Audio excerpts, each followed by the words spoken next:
గణేశాయ నమః. శ్రీ సరస్వతి నమః. శ్రీ గురుభ్యో నమః. భక్తులరా, భారతంలో విశేషాలు చెప్పుకున్నాం. ఇందులో భాగంగా నిన్నటి వరకు మనం ఆది పర్వాన్ని 63 భాగాలుగా చెప్పుకున్నాం. ఈ రోజున 64వ భాగం చెప్పుకుందాం. చెప్పుకునే ముందు వ్యాస భగవానుని ప్రార్థన చేసుకుందాం. వ్యాసాయ విష్ణురూపాయ వ్యాసరూపాయ విష్ణువే నమో వై బ్రహ్మదేవాశిష్టాయ నమో నమః.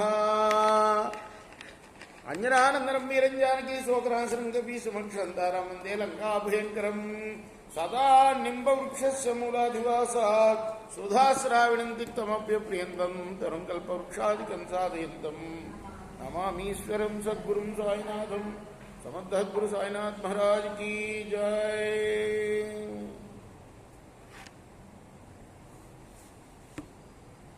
వైశంపాయనుడు చెప్తున్నాడు జనమేజయుడికి, కచుడు మృత సంజీవిని విద్యను నేర్చుకున్నాడు. దేవతలంతా ఆనందించారు. ఆ తర్వాత వాళ్ళు కచుని దగ్గర ఆ విద్యను అభ్యసించి కృతార్థులయ్యారు. గురువుగారు కుమారుడు కదా, బృహస్పతి కొడుకే కదా. అందరూ కలిసి వచ్చి ఇంద్రుడితో అన్నారు, ఇప్పుడు ఇక నువ్వు పరాక్రమించవలసిన సమయం ఆసనం అయిందయ్యా, శత్రువులను జయించు అన్నారు. దేవతలందరూ కలిసి ఇలా చెప్పగానే దేవేంద్రుడు బయలుదేరాడు యుద్ధానికి. అతను ఒక వనంలో స్త్రీలను చూశాడు. కన్యలందరూ జలక్రీడలు ఆడుతూ ఉండగా అతను వాయు రూపంలో వారి బట్టల్ని కలగాపులగం చేశాడు.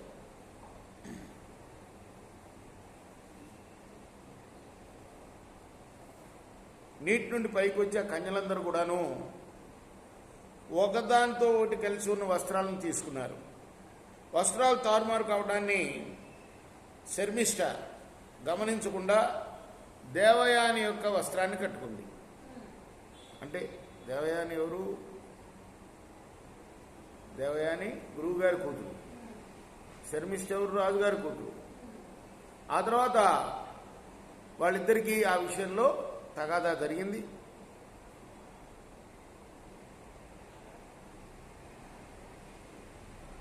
దేవయాని అంది,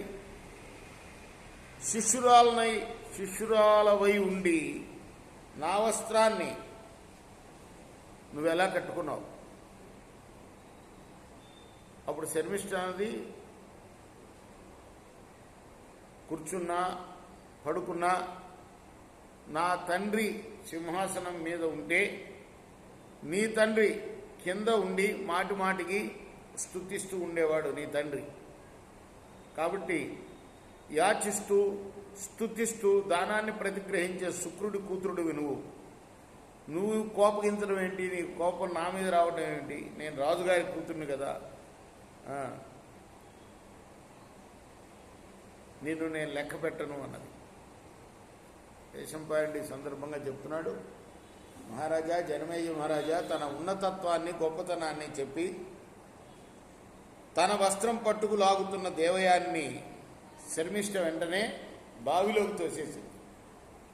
ఆ తర్వాత ఆమె చచ్చిపోయిందని భావించి, అంటే రాజు కూతురు కదా, ఎట్లయినా రాజు కూతుర్ని కోపగిస్తే మరి ఎట్లా ఉంటుంది పరిస్థితి, చంపేయాలని నిశ్చయించుకొని బావిలోకి తోసేసింది. చచ్చిపోయింది అనుకొని తన నగరానికి తిరిగి వచ్చింది. ఆ తర్వాత ఆ ప్రదేశానికి నహుషుడు పుత్రుడు అయిన యయాతి వచ్చాడు. ఆ దప్పికొన్నాడు పాపం. ఆ బావి దగ్గరికి వచ్చాడు. ఆ నూతిలో ఈ కన్య కొన ఊపిరితో ఉంటుంది చూశాడు. తర్వాత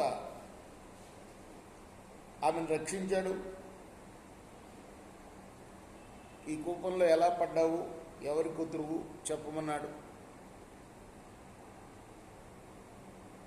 దేవతలందరూ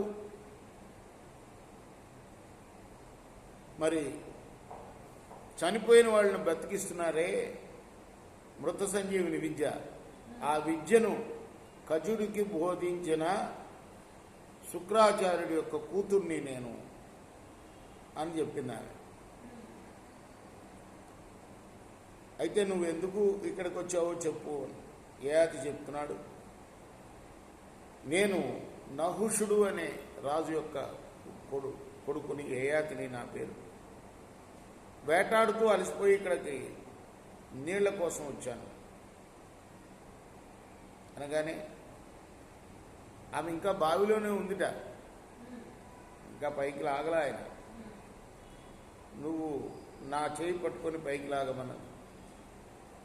మరి అలా నహుషుని కొడుకైన యయాతిరాజు ఆ తర్వాత మరి ఆమె చెప్పిన దాన్ని బట్టి బ్రాహ్మణ స్త్రీగా తెలుసుకొని కూప నుండి బయటికి లాగాడు. స్వేచ్ఛగా వెళ్ళు, నీకు భయం లేదు అన్నాడు. అప్పుడు ఆమె రాజుకి సమాధానం ఏం చెప్పిందంటే, నువ్వు నా పాణిని గ్రహించావు, నా చేతిని పట్టుకొని లాగావు, కాబట్టి నువ్వు నాకు భర్త అవుతావు. అప్పుడు యయాతి అన్నాడు, నువ్వు బ్రాహ్మణ కన్యవి, మరి నాకు నీతో వివాహం తగదు, అది తప్పు అవుతుంది అన్నాడు. ఇక్కడ రేపు కొనసాగిద్దాం. కృష్ణార్పణ వస్తుంది.